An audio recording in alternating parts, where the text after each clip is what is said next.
আসসালামু আলাইকুম রহমতুল্লাহ। এখন ঠিক রাত ৩টা বাজে। আজকের তারিখ ১০/৪/২০২৬।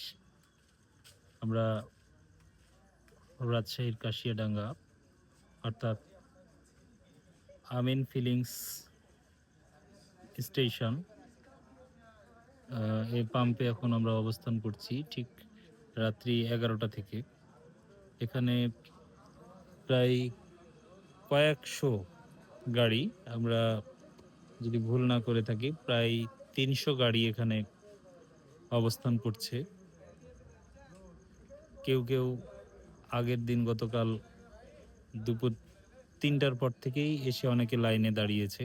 আমরা রাত্রি ১১টার সময় এসে দাঁড়িয়েছি। প্রচুর পরিমাণে ভিড়। সিরিয়াল কাশিয়াডাঙ্গার আমিন পাম্প, আর এদিকে মোটামুটি শাহেরগাছার মোড় পর্যন্ত লাইন।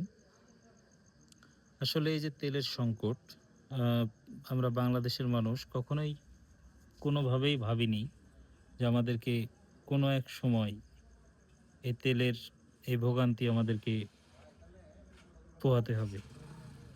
এটা দুর্ভাগ্যজনক তো, আসলে ভাবতেও খারাপ লাগে যে আমরা আসলে মানুষ ভালো না। যার প্রয়োজন সেও আসছে, যার প্রয়োজন নেই সেও এসে এই লাইনে দাঁড়িয়ে তেলের জন্য অপেক্ষা করছে।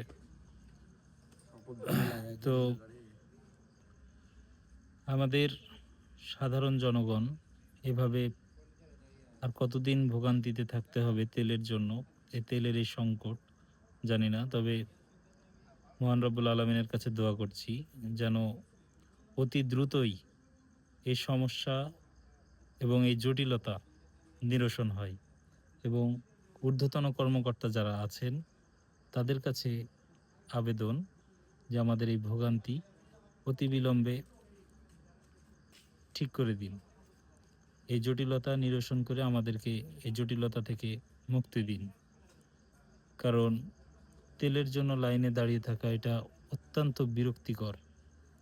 এই যে আজ মোটামুটি ৪-৫ দিন গাড়ি বের করিনি, কিন্তু আমার জরুরি কিছু প্রয়োজনে আমি কাজগুলো করতে পারছি না।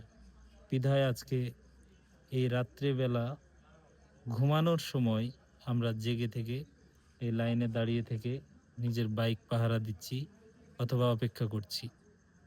তবে এই ভোগান্তি খুব দ্রুতই আমাদের নিরসন হওয়া উচিত বলে আমি মনে করি।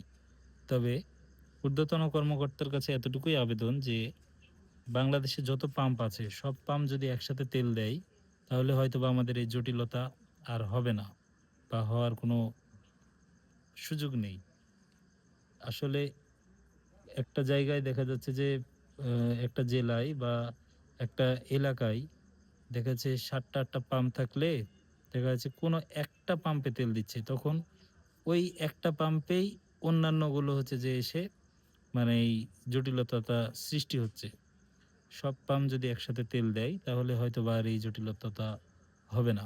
আর আমরা তো আসলে ভালো না। আমরা নিজেরাই খারাপ। আসুন আমরা সকলেই তেলের মজুদ বা মানে রিজার্ভ করা থেকে আমরা বিরত থাকি। যার যতটুকু প্রয়োজন সে ততটুকুই নেওয়ার চেষ্টা করি, এবং অন্যকে সঠিকভাবে প্রয়োজন মোতাবেক তেল নেওয়ার সুযোগ করে দিয়ে আমরা সুযোগ করে দেই। সো ভিউয়ার্স, আমি আর ভিডিও লম্বা করব না। সর্বশেষ এতটুকুই বলতে চাই, এই জটিলতা অতি দ্রুতই আমাদের নিরসন হওয়া উচিত। আসলে এই রাত্রেবেলা এত রাত জেগে সারাটা রাত সারাদিন অফিস করেছি, এবং এই রাত্রেবেলা এখানে বসে থেকে বাইক পাহারা দেওয়া বা সিরিয়ালে বসে থাকাটা খুবই কষ্টদায়ক।